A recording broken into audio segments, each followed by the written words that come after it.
Hello ഗൈസസ്, നമ്മുടെ പുതിയൊരു വീഡിയോയിലേക്ക് എല്ലാവർക്കും സ്വാഗതം. ഇനിയും വലിയ വീഡിയോകൾ കുറവായിരിക്കും നമ്മുടേത്. ഓക്കെ, എല്ലാം ഷോർട്ടായിട്ടുള്ള വീഡിയോകൾ മാത്രം മതി എന്നുള്ള തീരുമാനത്തിലാണ്. എല്ലാവരുടെയും അഭിപ്രായം മാനിക്കുന്നു. അങ്ങനെയുള്ള വീഡിയോകളെ ഇനിയും ഉണ്ടാകുന്നുള്ളൂ. ചേറാനാ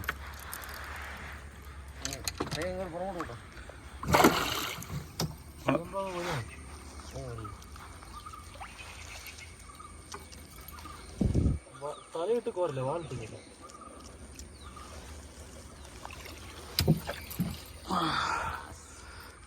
അടിപൊളി.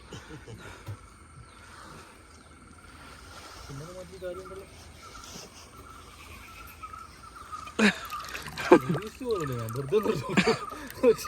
വെള്ളക്കറല്ലേ. ഓ പുല്ല നിലത്ത് വെച്ച് അടിച്ച് കുടിക്കൂ. ഇറങ്ങി വന്നു കേട്ടോ. തള്ളിവിടണമെന്ന് എനിക്ക് ആഗ്രഹമുണ്ട്. അതൊക്കെ നനയ്ക്ക്